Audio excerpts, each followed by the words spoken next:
All right. Well, in theory, that worked. Looks like it did.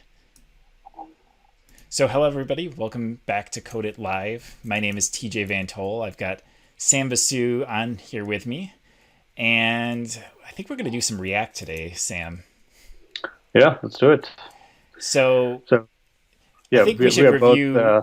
dev advocates here at Progress Software. And TJ, do you want to set the context of why I am trying to learn? Well, I don't know why you're trying to learn, Sam. I'm forcing you in here.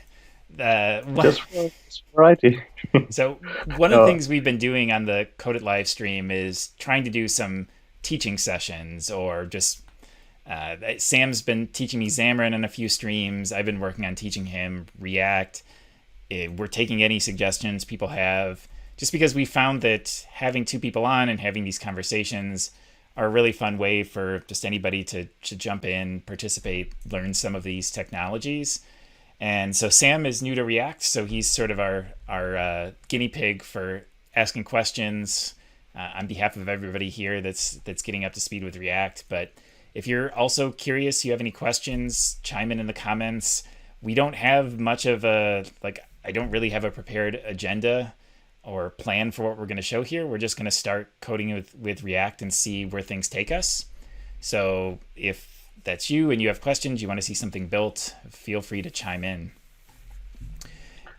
And Sam, what do you remember from our first time? Like, what is our context here? Because I basically reset this back to this is basically Hello World with React, because we really didn't do a terrible amount last time, and I figured we could start with some basics to do a little bit of review as well. So I guess, what do you remember from our previous session? yeah, let me get into that. But before we do, am I coming across on the stream? My audio? Let me Yeah, I check. think we're good. No, we're good. We're good. Okay. Yeah, so I'm actually particularly curious to take my React learning a little forward because, like Tia said, we are trying to kind of pair code and teach each other stuff that we normally don't deal with. And again, for the variety of platforms that really helps because there are lots of similarities. But TJ, I think you had joined me to learn some Xamarin like maybe 2 weeks back now. So I've dived into some things that you have not seen yet. Maybe I'll show you the next time around. Yep. But one of the things is Blazor, which is C# in the browser. And it's not quite ready for WebAssembly yet, but again, the Blazor rendering model, we have been taking that, and Microsoft has an experimental thing where you can render native iOS and Android UI using Blazor markup, just the component model. And it is actually very, very similar to React. So I'm curious to kind of start up where we left off and see how things are similar. And you'll be surprised when I show you, it is almost like taken like a ditto model of the React component system. So Yeah, now I'm very curious. yeah. Because that seems like that's just like a real interesting sort of mismatch of technologies. It is, yeah. So like the XAML developers who have been doing Xamarin Forms, like our first thing is like hesitation, like why should I do this? Because it's a little more verbose, but it's kind of inviting a whole set of like web devs into the fold to make them like native devs using C#, and it's all Xamarin under the covers, so it's just the topmost UI part that's different. Yeah. Okay, so let me see. What do I remember us doing last time was you just showing me the React create React app CLI tools, and then you started off and you I think made a home page and you had a couple of imports, and then there was one component where we were sending some stuff down into it Yep. and pulling it up into one page. So I think what I'm very curious to know, again, having done a little bit of Blazor, is like this component to component interaction, like how else can you set things down to a component? And then how do you repeat components to like could components talk to each other? And then also how do you pull it all together into the like the master page? Gotcha. So let's do that. So right now I have no components. This is just I mean, this is the entirety of the application. So why don't we start like if we? I remember one of the things I liked when during your Blazor stream is or I'm sorry, Xamarin stream was mixing up the terms already. Is you took some steps to make it a little more real world and not super contrived. So Yeah. we could do that sort of thing as well. So we could just for the purposes of tinkering here today. I mean, we could throw it all in this app.js file, but like any technology, you're not going to do that. So one of the things you could do is there's different ways. There's entire articles, probably even books written about how to say like architect your folder structure in React. And some people like to do that something like group by feature, like have say like a components folder. Some people like to group by functionality. So you might say, this is my home page and this is everything associated with it. Mm-hmm. And I think like for me, my personal take on this is I like grouping by feature when the app is a little bit smaller, and then or I'm sorry, breaking it by like file type. So I would probably have like a components folder, a services folder, that sort of thing, maybe even a models folder. But then when the app starts to get bigger, I think that can break down a little bit. So at that point, I might start to split it out by features. But since we're not going to be building something super epic huge, I think we can keep things just sort of like this, grouped by different features. And then we could say like, I don't know, if we could have a header. I figure we could hit some sort of API. Do you have a good API in mind? Oh, we could use the same one that I was using. I've actually used it in a couple more streams. It's just a RESTful endpoint, and I'm going to maybe drop it in the chat room here. Yeah, sure. I can grab it then. So it's just a thing that gives you half a dozen RESTful endpoints, and you can do all HTTP verbs on it. So which one's your favorite of this? Would it be like posts? So if you do the posts, the nice thing is you can have comments on the post. So there's like a tie-in, but albums is probably too simple. So do posts. That's just a simple like set of posts. All right. So we'll have a header. We'll have probably like a list of posts that comes in here. So yeah, so we'll do this. And then for a service, we'll probably have something that has to get those posts. So I don't know. I might just call this post.js, just to have one in the services folder as well. Sure. And then, all right, so let's start to build something. So if I have a header and let's just start building this. And you can ask me any questions. With React, one of the things you always do is you always start by just importing React. Just kind of a trigger to the compiler that you're using React. And while you're typing, I will say though, like the way you have your folder structure, it's kind of similar to how we kind of do things in .NET as well. It's just logical grouping of things before you get to the feature part of it. Yeah, and I might even have like pages because really this would be like app.js is usually just like if we get this far, I would put like my routing in here. That would be the place for this. At the moment, we're not really doing any routing, so I would probably just my home page would just be let's see, this would just be home. Oops. And in my home page, I would probably import the header. And then I would just return let's just put the header for now. And then in my app, now I would import my various pages. So I need not that. Let's see, I need home. Import home from the /pages/home. And I got to type from. And then instead of this, I'm just going to render home. And if once this app gets a little bit bigger, this would be So I did something wrong, which we'll get to in a minute. But eventually I'd have React router around here to say what path should render with home. Like I'd say the root path should render home, and have cases in for like unfound paths, 404 logic, that sort of thing. But we're starting simple, so I'm going to import all my pages, and for now I'm just going to say the app is always the home page. And what did I do? I attempted to import data/space homes, which falls outside the source directory.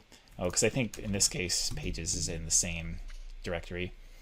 So there we go. So our flow of control at this point, actually there is an index.js file, which is just brings in like the very raw, like this is basically your trigger to React that says just render the app sort of thing. And most people don't do more than this in index.js. It's basically just a bit of required boilerplate, but it renders app. So then we go into app. This is usually where your routing is. Usually you do routing in here and maybe some like app-wide logic that needs to happen. Like you might have some logic in here if you had like you required authentication to use your app. You'd probably have some logic in that says if the user's not authenticated, then feed that to the router. But then this is going to be responsible for delegating to individual pages. And then we're in home, and then home is going to get the components, which are the smaller building blocks. In this case, it's just bringing in the header, and the header has this hard-coded thing that actually prints out the heading. Can I ask a stupid question? Yeah. In your index.js, you have the import React from React, right? Yep. So why is that something you need to repeat for every page or every component? Yeah, that's a very good question, because I don't even know the exact answer. I think, if I remember correctly, and maybe if you know this in the chat, you can correct me, but I believe this is the trigger that makes JSX work. Because if you'll notice, if I kill this, for example, it's React must be in scope when using JSX. So that's whatever script magic is running under the hood here in React, it looks for that trigger, because normally you can't do this in a .js file. Like if I took this and I pasted this into Chrome, Chrome would say, you can't just type H1 out of the blue. And so this acts as the way of saying, okay, the script is going to look for things like this and make them work. Because even in this index.js file, you'll see that this also isn't valid JavaScript. So I'm in a .js file and I've got this. So if I just threw this through just a regular JavaScript engine without first doing the React magic on it, you'd get a failure. Like V8 would say, this isn't valid JavaScript. What is this? But because this is in here, the React scripts that are running under the hood can replace this with something, because they're going to take this and pass something different to V8. So they will take the app and like actually call like React.createElement or something like that. And so what's running in the browser is actually valid JavaScript, but you get to type stuff like this. All right. Does that make sense? Yeah. Okay. And if anybody has questions in the chat too, like this is supposed to be basic stuff, and so you got a very dumb person on the other side. That's why we have to break down the basic stuff. Well, and the thing is too, it's one of those things that sometimes, like I'm no React super expert either, and sometimes questions like this can make you realize you don't know this stuff as much as you really thought you did. So folks in the chat room, we are just, again, welcome to Coded Live if you're just joining us. We are both dev advocates, and TJ is the React expert, and I am just trying to learn. So you're going to see some basic stuff, and then I'm guessing TJ is going to quickly build up on using something that's real world.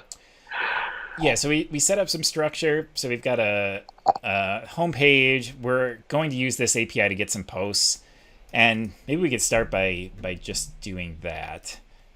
And so we've got this post file that's currently empty. So let's start, we'll just finish up with our scaffolding. So we'll import React, and then we'll need to capitalize that. Posts, and for now, we could just say like This is just like a placeholder, right? Because we'll have a list of things that are going to come back from this. And then in our home page, we'll return header, and we'll return posts. And then I'll use a little React trick here that I'll explain just in a second. Components / posts. So React, one of the things it does is it requires every component has to have one and only one parent node. And I think that's because under the hood, it's going to do like React.create element on just like whatever the parent node is. So you can't, for example, do this. And if I try to do this, something's going to complain. Yeah, so adjacent JSX elements must be wrapped in an enclosing tag. So I could throw a div around them, and React would be totally cool with this too. But if you want to avoid adding just unnecessary markup, because there doesn't really need to be a parent of both of those, you can do this, and this basically acts as a placeholder, and you won't get any extra divs in your markup. So if I scroll up here, you'll see that I have the header and then the posts list without an additional component, but I do need this little placeholder thing to just satisfy React. React's going to want that. Yeah. Hey, TJ, so hold that thought for just one second. Yeah. I see our good friend Joseph, Joe Godagno in the chat room. Hey, Joe. I'm he's saying you're wearing an Angular shirt. Yeah, this is the coding React. It's funny, what we've learned. If there's one thing I'm going to take away from my time at Progress, it's that if you give away high quality T-shirts, people will wear them regardless of really what they represent, right? Like this is ngconf made some incredibly high quality T-shirts, and these things have lasted years. They hold up great. I have Sam, you're probably familiar with this, but you know the C# shirts that Microsoft sent out for doing like was it a Xamarin, was it a tutorial? It was a Xamarin thing, yes. I did that back when I was with NativeScript, and they sent the shirt, and I wear that C# shirt all the time. I never code C#. I don't know a thing about C#, but it's an amazing shirt, so I wear it. So there you go. Joe, in the chat room, I'm hurt. You don't stop by my streams. You stop by TJ's. I had a custom emoji made just for you. No, I'm kidding. It's good to see you. Should we do posts next? Yeah. All right. Let's. We've got our posts, and we did a little bit of this last time, but we're gonna bust out some React hooks here. We'll set this up, and then we'll actually find this API and use that. Wait, you said React hooks. You have to explain, or maybe you will get to it. I don't have to explain anything, Sam. No. So this is React hooks are basically, to step back. Historically, React didn't have what's called hooks, and most React apps, and you'll see probably 3/4 or more of React apps that are out in production today don't use hooks. And you'll see code like my component extends React.component, and you'll have some callbacks like component did mount. I'm making this up, but this was like your initialize functionality. And the issue with this, though, is that it led to a lot of boilerplate code, and it actually honestly wasn't that bad, but you had to do some strangeness of dealing with like this in JavaScript. But in any case, the React team decided at some point that the way forward and the way they now basically recommend is to use hooks instead of that structure where you're extending a React component. And that means a couple different things. The first is when you're maintaining state in a React component, you do so using the React use state hook. So all React hooks are use something. And the two primary ones you use are use state, and this, as you might imagine, is for state. and use effect, which tends to be when you need to do stuff. And I'll need to use both of these to actually implement this, so we'll see them in action. There are other React hooks. You can actually write your own React hooks, but in my experience, these are the two that you need to be familiar with for probably like 80 to 90% of what you do. And the other hooks become more edge cases and optimizations for more advanced stuff. And honestly, they're a bit confusing. That's one of the criticisms of hooks, is that once you get beyond the basics, they become fairly, I don't know, like arcane, esoteric. They're a little bit weird, but I find the basics not too bad. So you'll have to let me know as I implement this what you think. So let's say, do you happen to know some of the fields that the posts from the back end have, Sam? Yeah, I think it's just like a title, and I can look. Oh, okay, there we go. Title and body to start. Yeah. We can just start with that. And all I'm doing right now is putting up some... Oh, I need a... Before we actually hit the back end, I'm just getting the data binding working, and then we'll swap it out with live data. I got one more dumb question whenever you have a second. Yeah, go for it. Okay, so when you say state, like, do you mean like state of this component or state of this whole web page? In this case, it would be any piece, like really just like any variable that you need to keep track of as part of this component. Okay, so your component is loaded up in the browser as a part of learning the app. So is this like state between like different refreshes, or what are you keeping track of? Anything that you're going to need to render. So, well, and more specifically, anything that needs to change, or anything that you need to. So, for example, these strings are hard-coded right now. But if I want to render this list, and I want this list, even so in React, I could say instead of a list, let's make this a div. And let's say we have some message here. So what I could do is I could say something like this. And React is going to render this. But the thing is, if this then changes at any point, React needs some way of knowing it, so it knows that it needs to essentially re-render the markup that's down here. And these... And how would this change? Like, you're already inside a component, like something else in the app changes that, you mean? It can be something else in the app. It can be sometimes like, if you think like form controls, like your inputs will change because as the user types in, the input value changes. So anything form related would be that way. In this case, we would use it because essentially we're going to want to render an empty list. And then when our data comes back from our backend, we'll want to refresh the list and show data within it. So that's going to act as something that needs to change as well. But yeah, lots of times it's anything that's either, usually you would use it for something that is going to change on the fly, like different components need to affect each other, or something that the user does, which is usually form related, or something that's coming from a backend. Like I need to render some structure for this component, but I don't have actual data yet. And then I need some trigger to know, okay, when I get actual data from my backend, now I need to re-render this component on the fly.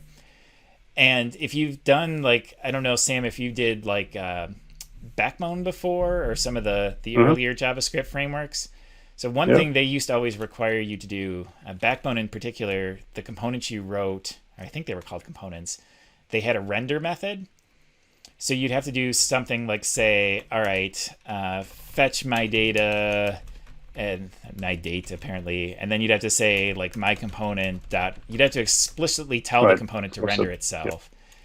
Right. And one of the advantages of something like React is that essentially you'll see that when our posts change here, this we don't have to explicitly call render. React sort of knows automatically it needs to re-render, and it's actually also pretty smart about the specific bits that it needs to re-render as well. Right. So, which especially if you're building something like our example won't hit any sort of performance, restrictions or anything like that. But if you imagine a full dashboard, lots of things going on, the ability to, without having to manually do it, say, well, when this changes, just repaint this little bit of the page is quite nice. And it's one of the reasons people use React. Right. Yeah. No, I do want you to keep on going and not slow it down any further. The one other thought that comes to mind is like when you talk to ASP.NET developers in particular on the Microsoft stack about state, we feel state to be more of the state of the component or the UI pieces as they relate before you come back to the server or like after every round trip, because you may be maintaining like specific values in each of the UI components. And when Microsoft first started doing the web stuff, we had a technology called web forms, which is very productive to this day. But it just did a whole lot of hacks between round trips to the server to maintain the state of each of the UI components. But this is different. This is about rendering. It's about rendering. I mean, you can't. It's really just for any value you need to get to keep track of. So it actually could sort of encompass both, really, because. Right. You could say, like, this, what I'm passing you state here is I pass it the starting value. So I could do something like if I had a cache of data, like maybe I stored my post from the previous time the user was here in local storage. So I could say, okay, grab the cache data and show it here. And then in the meantime, go to my server and check if there are any updates. And if there are any updates, I would change this array. And then React would know, okay, there's something new here. Let me repaint and show what the new stuff that came from the server. Does that make sense? Yeah. Okay. So in this case, we have our posts. I want to render this with this. So this is the starting value, and at the moment, this is just hard coded because I want to get the UI correct. And then we'll swap this out and we'll hit your back end here and get it. So let's do that. And we'll get to see some JSX tricks. So what I need to do is I have these posts, and you saw earlier how I could do this and spit out a message. So the same works with even something like arrays. So I could type something like this using the JavaScript map function and say, let me map over these and get an individual post and an index, and say in an li that I want to do, I don't know, h3 and show the post dot title, and then maybe like a paragraph. I always want to type a $, just because like so many of these JavaScript languages, some of them use $, some of them don't. And so this is basically one of the things people like about React, and I liked about React as well, is even though it does some of this magic stuff, like this isn't, the fact that this works, like this is JSX doing this magic, but the bit you write in here, this is just straight up JavaScript, really. I'm just saying this is the built-in map function. I'm mapping over it, and what JSX allows you to do is just mix and match the JavaScript with the ability to just work with your UI fairly seamlessly. So I'm looping over this, and I'm showing these.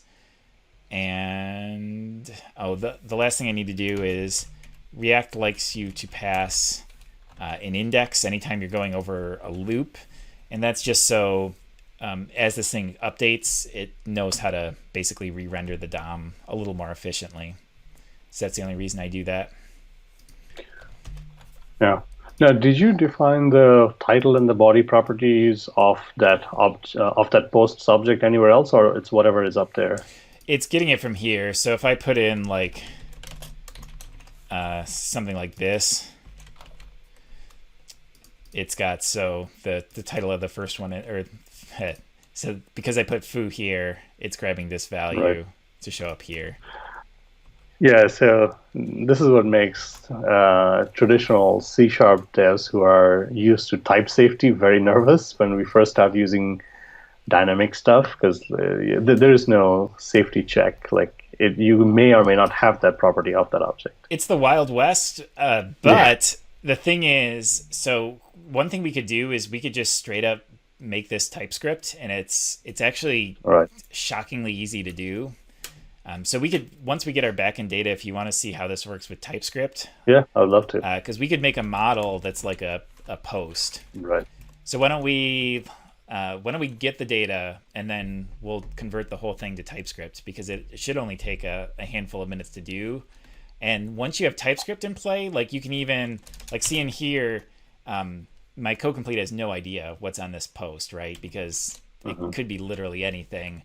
But once we get TypeScript in, it's actually the integration with VS Code is amazingly good, and that will even work where I get suggestions on what to use based off the type, because it would know Yes. that post, because we'll define it as an array of post models, and so then it'll know what properties are available.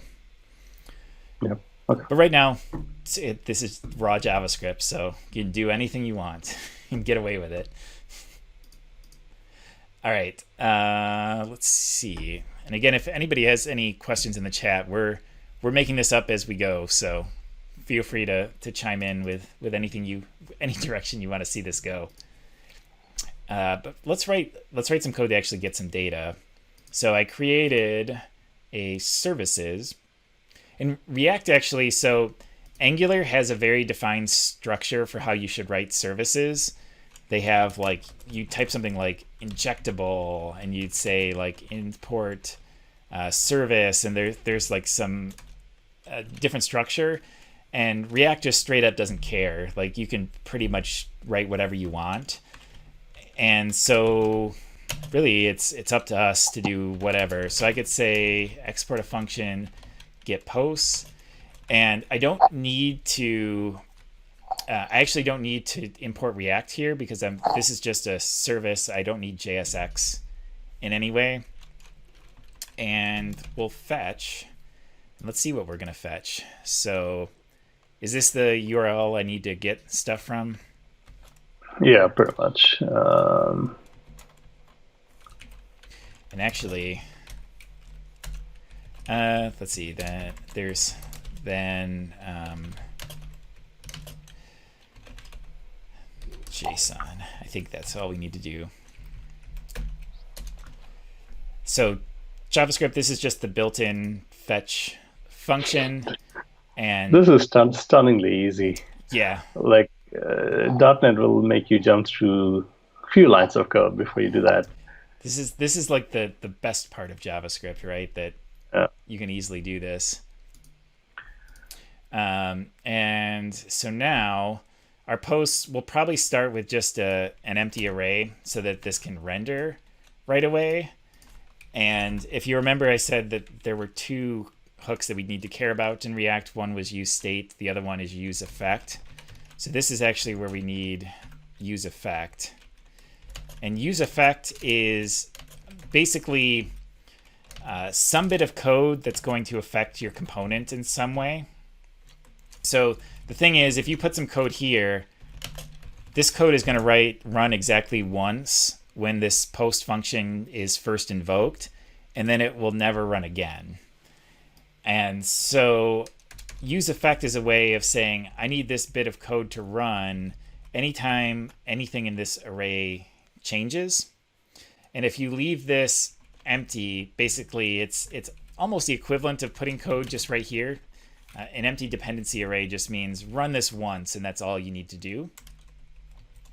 And it's sort of a convention that this is how you'd write your basically your initialization code for your component.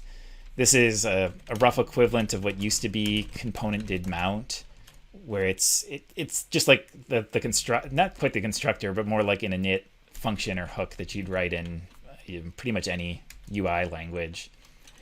And in this case, so I need my service. So I wrote my service. I need to get it.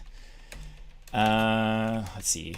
We put it in /services VS Code has gotten really good at this, even with just JavaScript. Like, you didn't used to be able to get help with that so easily just a short time ago, but it's really, really good at that. You get even more stuff with TypeScript, but even on its own, it's quite good. Okay, I got two more basic questions. So JavaScript has the concept of promises, like the service code that you wrote. If you can go back to that for a second. Yep. How does that compare to then?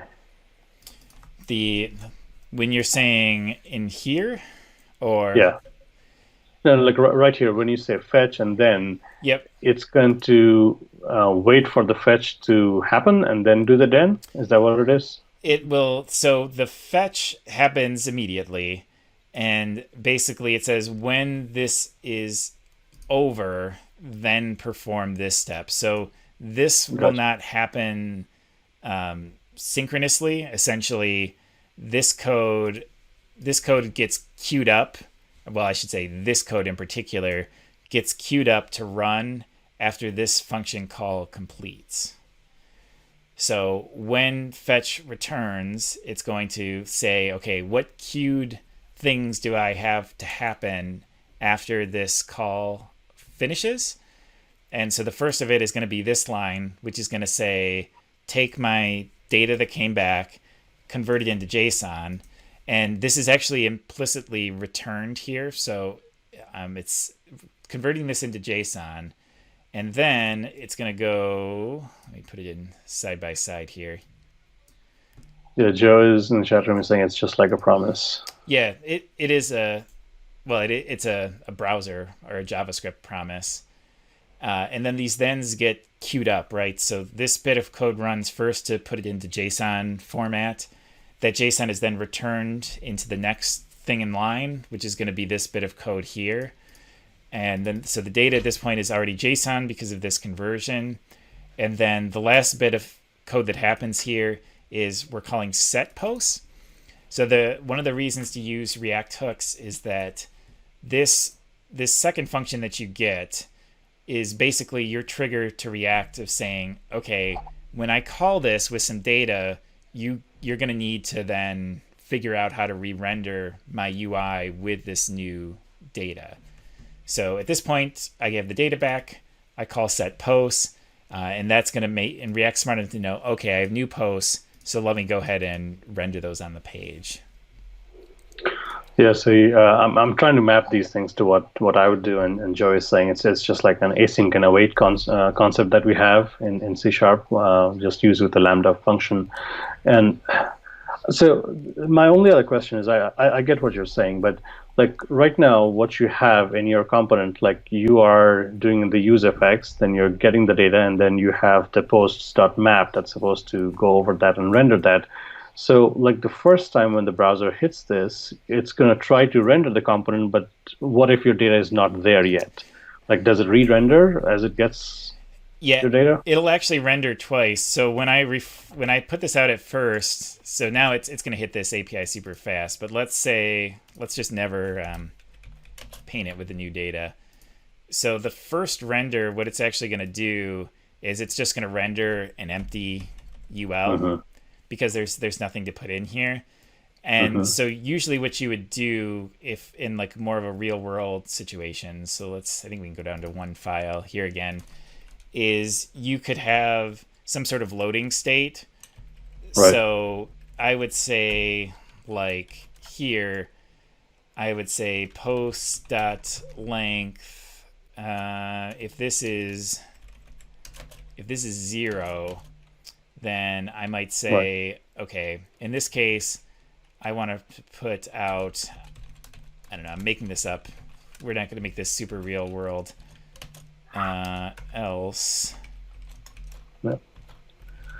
We'll see if it's funny how casually you type 3 equals. That takes us. Oh, yeah.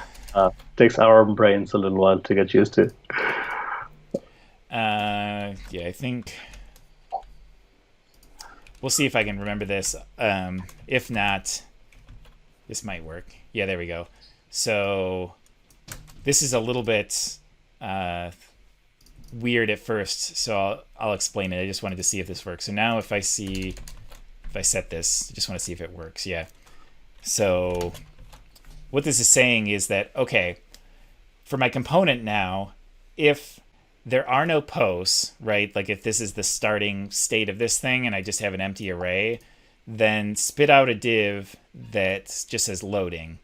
And I could, like, if this were more real world, I'd probably have a dedicated loading component that looked nice, had a spinner of some sort.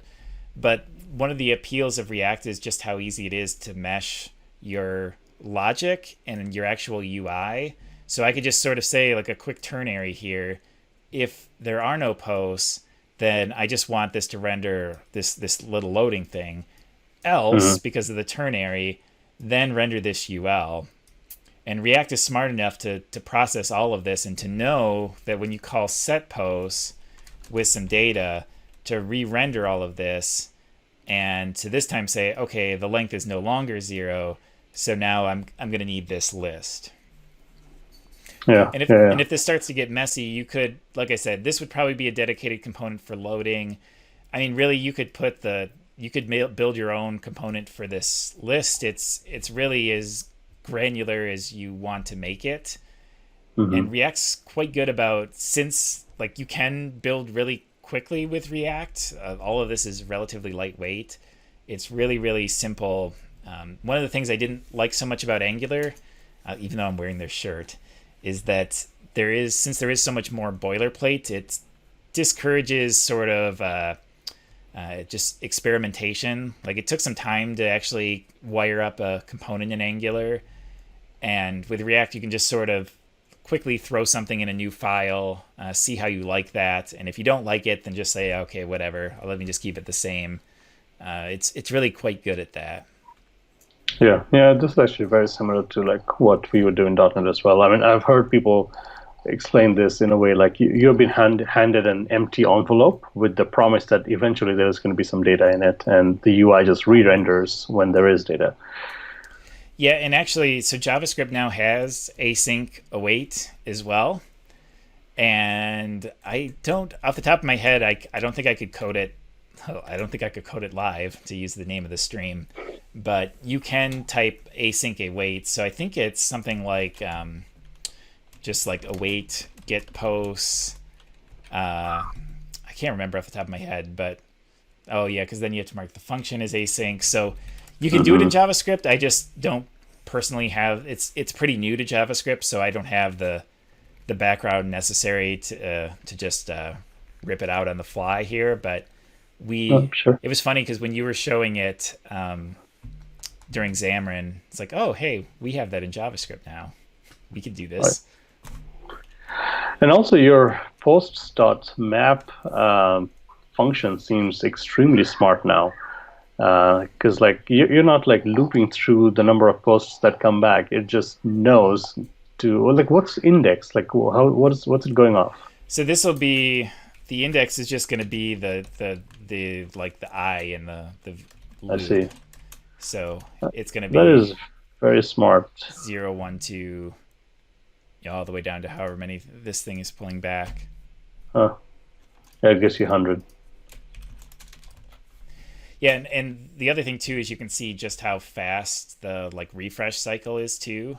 It's super fast. It makes it really, really nice for just developing, and actually the debugging thing too. I mean, you've seen I've screwed up a couple times on this stream, and like every time I do it, it's pretty good about telling me what the problem is, and then also just recovering from that error really quickly as well. Now, remind me real quickly, this is still from the Create React app, right? This project? Yep. So yeah, go ahead. Now, I was going to ask, like, this is not Webpack, is it? It is under the hood, but the thing about Create React app is that it hides all of that from you, which is both a good and a bad thing. So if I go in here, my only dependency that's making all of this magic happen is this mysterious React scripts dependency.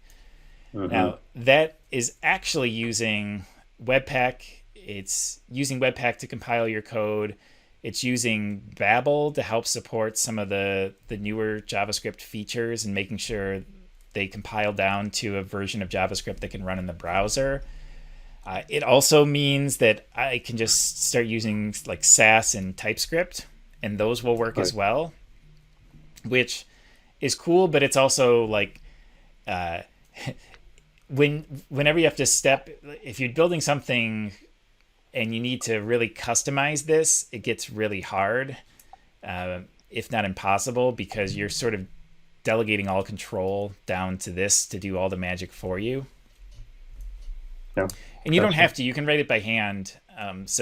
This is Create React App, but you can. There's good resources out there for saying I want to use React just with a minimal setup, and it'll talk you through setting up Webpack on your own with some like ready-made config, so you don't have to write like your entire Webpack configuration by yourself. And that way, no one wants to do. Yeah, and then you can have a little more control that way too, of saying instead of supporting Create React App supports so many different workflows, you could just say all I want this to do is support the very specific thing that I need to do. So it sort of depends. Like if I were embarking on like a huge project for a big company that was going to stick around for a while, I would probably take the time to write that stuff, configure it by hand. But you could always, the other thing too is like you could start using Create React App, and if things fall apart, it's not like your code's useless. It's just all that configuration and scripting you'd have to basically write and configure for yourself. Yep, gotcha. So Joe in the chat room is saying like the post.map actually does something very similar to for each. Yep. Basically just gives you it more or less is for each. It's just giving you the individual post out of the loop. All right, do you want to do TypeScript? We should do TypeScript. Yeah. So I've had npm run start going. Now, if this works like I hope it does, all we should have to do is take our JavaScript files and turn them into .tsx files, which is short for like, so TSX is it's the equivalent of like JSX, but the T for TypeScript. With TypeScript. Yeah, exactly. And really, I could probably be like super smart and a hacker and write some script to automatically rename all these, but I'm just going to go through and do this manually. And so TypeScript doesn't care that you have like HTML right inside? So this is again part to like the magic of Create React App, because it does, and you have to more or less tell it to be smart about it. And I actually don't remember, and if somebody in the chat does, I'd be curious to know what part of the tool chain makes TypeScript okay with this JSX stuff, because I don't know, but it's again part of the magic of Create React App that like something magically makes this okay. And actually, I'm curious if I do that. I wonder if the app just works, or if they do something else. It looks like you're trying to use. See, again, the error messages are quite good.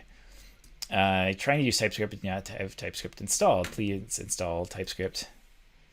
All right, I will do exactly what it has. So who's throwing this message? This is the React. It'll be React scripts compiler? Again. Okay, so the scripts act as a compiler. Yeah, because they're probably what they probably do is run like a regex to see if you have TSX files, and then if you don't have TypeScript installed in the individual project, they're going to want you to add it in. And I imagine too they do this because they want to stay somewhat granular, because Create React App is already bringing in so much stuff. Like I did the npm install before we started today so that we wouldn't have to do it live, because it actually takes like a good minute or two to do at this point. And it's the same thing for Sass actually. So if I wanted to use Sass for this project, all I'd need to do is rename my CSS files to .scss, And then I also need to install Node SAS in the same way. So let's try this. See if this works. So my tsconfig has default values.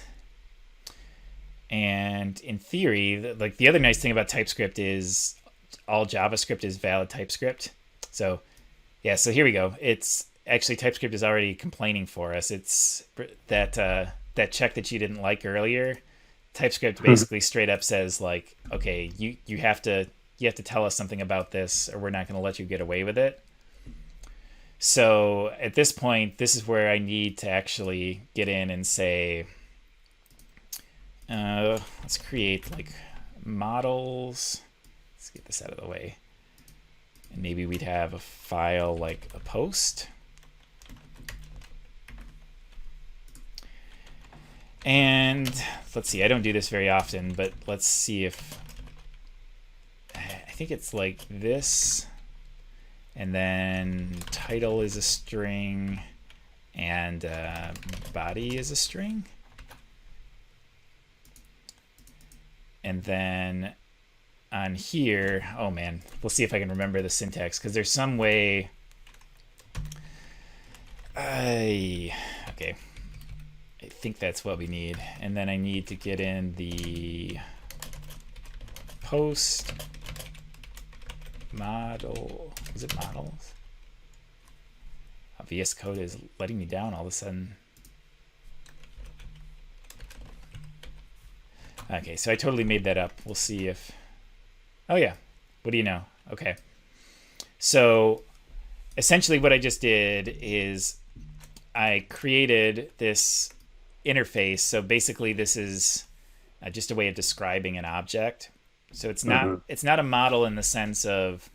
And actually, I don't know if model is just a term that I know from other ecosystems. I don't know if that's the way most people would refer to these things, because maybe interfaces is a better word. But I'm basically saying that providing a little help to the TypeScript compiler and saying the type of this state is actually going to be an array of post data. And how are you passing that in? Like, what does that mean to put that in, like, use state itself? It's basically saying that I don't even necessarily know why this magic works. I just know I've written it before. I'd be curious if anybody knows in the comments in the chat why, like, the exact reason why this works as it does. I just know that that's the way that React specifically wants you to inform what type that this use state is going to be. But I found this syntax kind of weird the first time I saw it too, and I haven't dug in to find exactly why this works. That's the best kind of software developer voodoo, like when we don't know why something is working, but it's working. Yeah, yep. But I mean, the cool thing is, remember back to here earlier, so now TypeScript should be smart enough.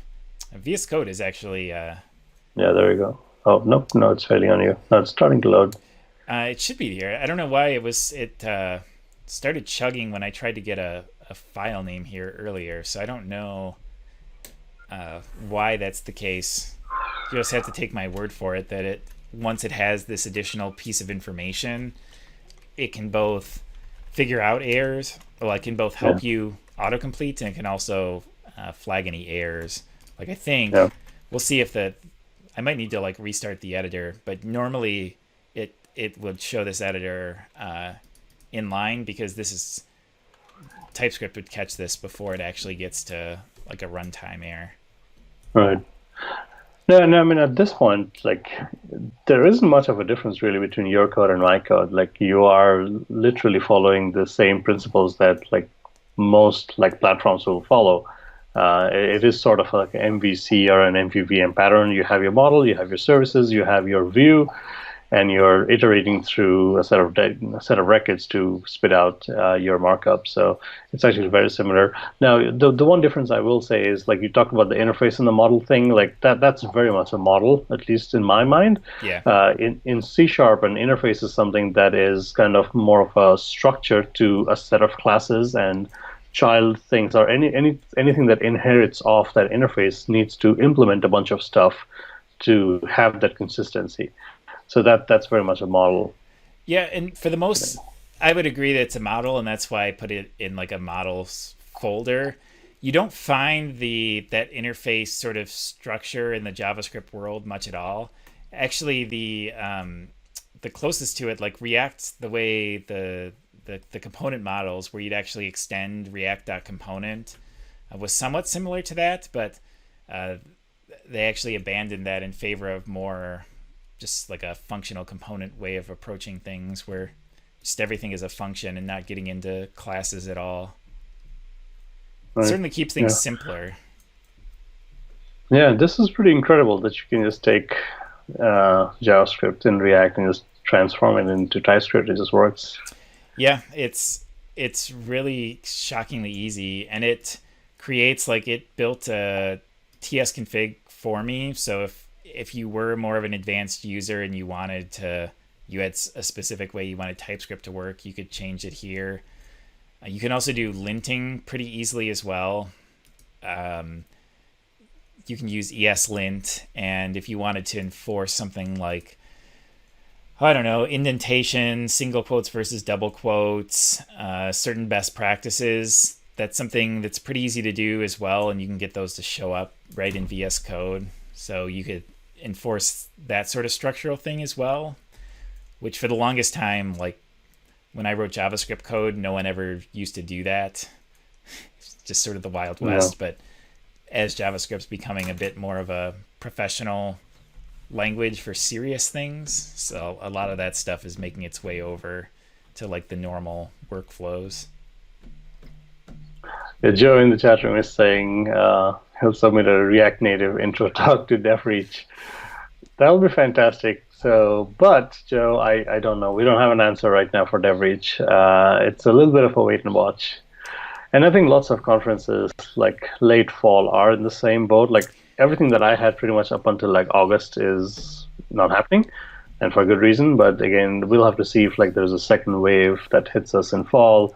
Do we have a fairly safe thing to treat people with? I mean, I think we're all okay wearing masks, but like how much in person are we, like, do we have the appetite for right now? So we don't know. Yeah, I'm just happy I'm not someone that has to make decisions on this, because I feel for people that have like I do. man, if We you have to have like a as well. big conference scheduled for September and you have a lot of like money on the line, I really It is very, genuinely feel sorry for those people, because it's yeah. tough and there's no good answer. And it's, I mean, it's tough for us, but it's a little better than just having just a complete nonprofit org that puts things up. And I mean, Joe puts on conferences. It's hard because like we have a little more wrestling power. Like already, like the venue is giving us pain to say, sign it now, sign it now. Like we're like, no, we're not ready. And it's just like, how much can we delay things? It's very tricky. This year is just, yeah, it's going to be likely a hogwash. Yeah. So Sam, we're basically at about an hour. Is there Yeah. like one more topic you wanted to see? Should we cut this short and go for like No, I React think 103 at some point? How are you yeah, feeling? let's cut over like for something like bigger. Let's definitely cut over to a new stream. But I did want to maybe ask you a couple of questions. So right now, this post thing is just a component, right? Yes. Okay, and where was the hook in your home page? So at the moment there isn't one, because Oh, there I is. don't need Okay. any right now. See. Okay, here's a question again coming from the little bit of Blazor thing that I played around with. If you had a home and if you had to load up multiple components from the home into each component, like what's your preferred way of passing parameters down to each component? Yeah, so let's say we'll do like a extremely simple one just to keep it dirt simple. Like if I had to Yep. pass a title into the header, right? Like that's the world's Yes, simplest exactly. example. So in React, let me clear some space here. The easiest way to do it is just like this. So my title, it's going to complain because, oh, hey, TypeScript, good old TypeScript wants me to be a little smarter. But basically, my header can pass any props, which is how React refers to it in its function signature. And then when I go to render this, React, through its magic, allows me to just pass in those props this way. And when I do this, and I probably typed something wrong, binding string type has an binding element string implicitly has an any type. Is it just like So what does that title string mean? Like, are you defining the type? Yeah, you're basically saying this title, this component expects there to be props and expects one of those props to be a title of type string. So this is really funny. Like here, React is asking you for types. Well, that's TypeScript specifically. So if this was just JavaScript, I would just do this. And actually, this is saying that it has an any type, and its TypeScript is wanting me to provide a type here. That's what Joe is saying in the chat room. Oh, title any. Yeah, I'm actually not sure what I'm doing here. This might be something I'm doing wrong with TypeScript. I haven't used TypeScript with React a whole lot, so it's possible that this is a TypeScript thing, but this is the syntax that normally works. Basically, you define your props that you're going to receive or any arguments that your component takes in the signature here, and then when you pass them in through attributes. TypeScript. So that prop could be just like a big ass object as well, right? If you wanted to. It could be, yeah, exactly. What am I doing? I haven't done this a whole lot, so I'm actually curious. Let's see what I'm doing wrong. I would still expect this to work. Cons equals.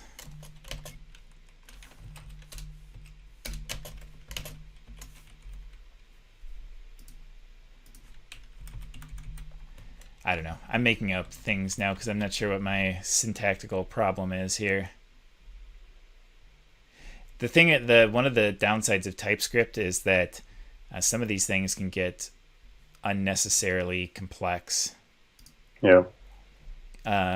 This is just a function of me not really remembering.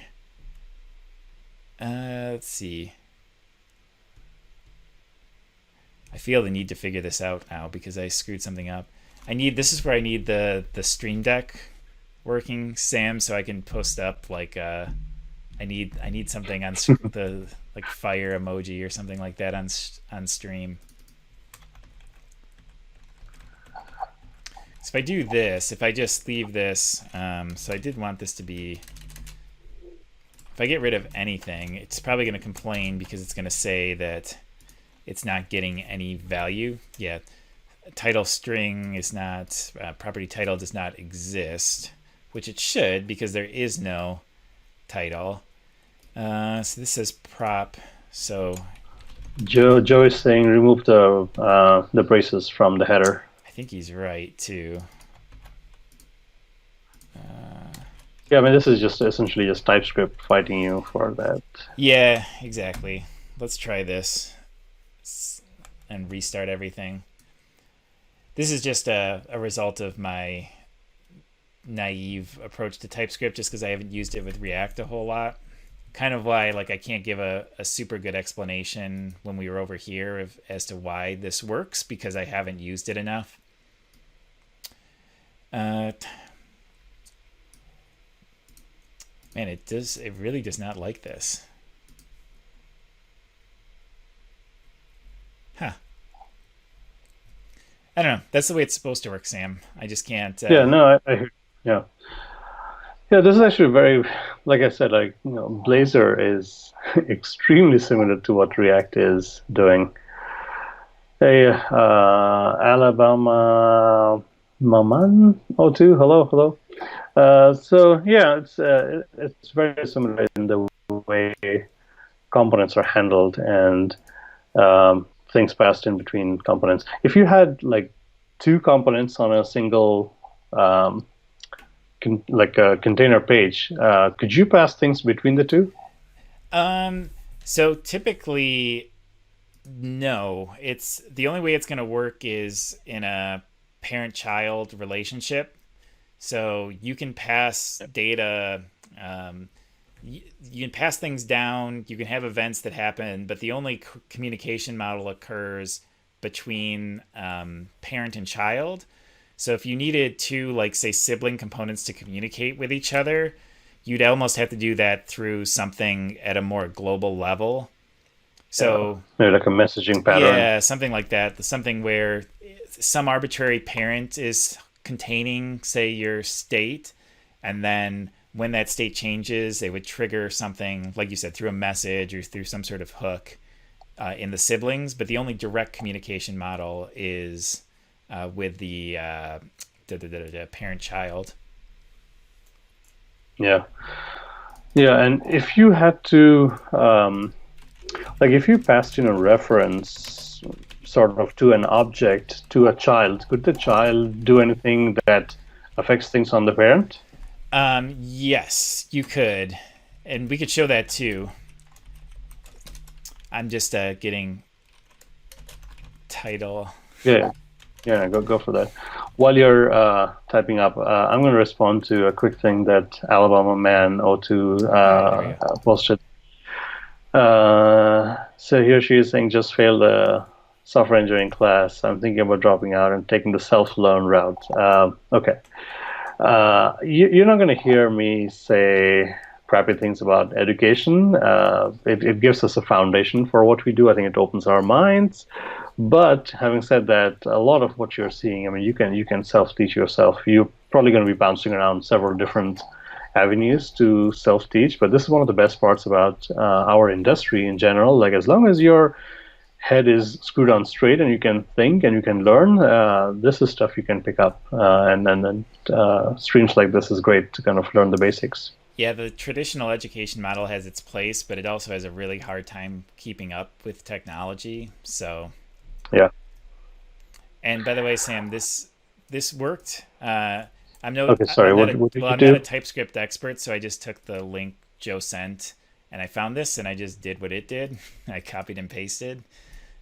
Oh, even that's an interface? That yeah, it's because it's saying like I expect an object to be of this type. So Uh, basically, so what you can do, I know this should work. I can say I'm gonna take in props, and then I could say like var props equals props.title. And right. so what this syntax here, what I just did here is a shortcut that says destructure that object and give me a title variable. Just and the only reason to do that is to save that one line of code so that I could do this. And I think Yeah. Joe is saying you're treating that as treating it as a prop, not a function. yeah.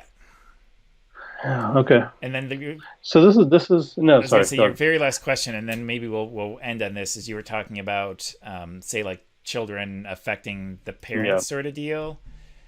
Yes. So one thing we would do is let's say I don't know we wanted something to happen when the I don't know maybe there's like a drawer that needs to open based off this header. So like you'd Sure. say like on drawer I don't know we'll just say on click. We'll keep things simple. And then like there's a button and we'd probably style this button to be like have like the hamburger or something like that.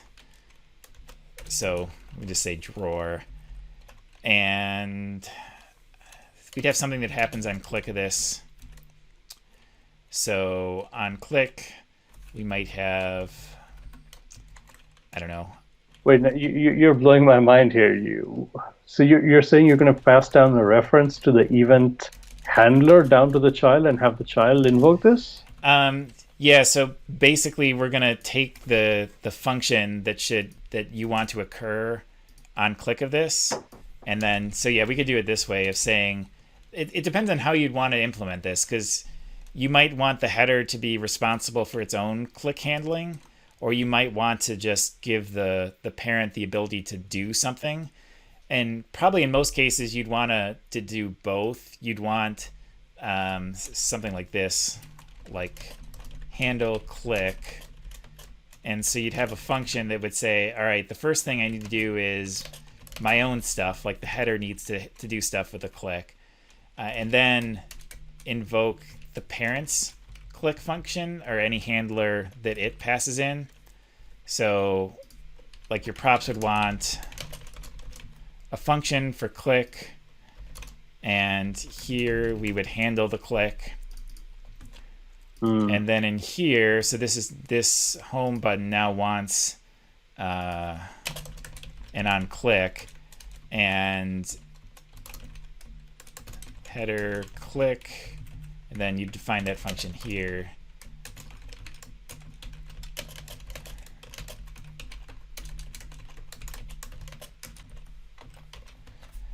And then when this refreshes, I think I passed it in.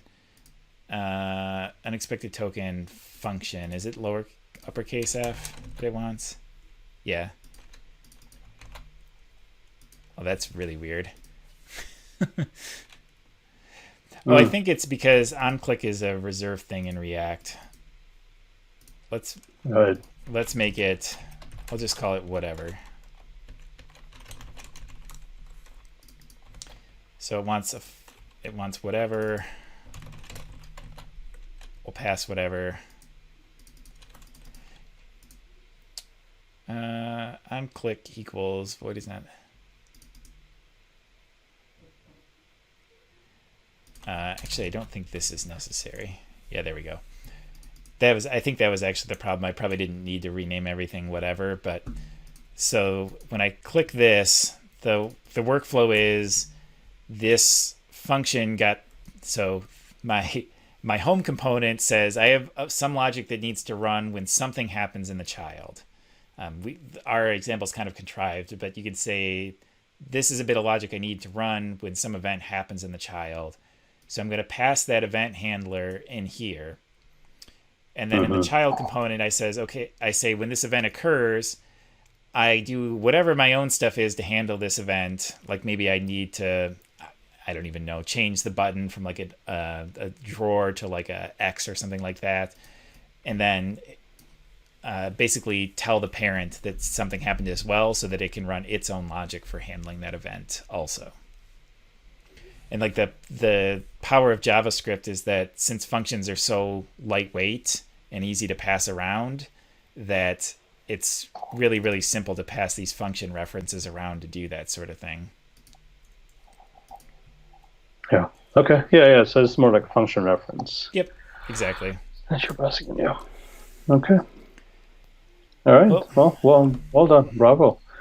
In just about an hour, you made something from absolute scratch, pulled down a JSON feed, got it up on screen, and we did some playing around with passing parameters down and function references up.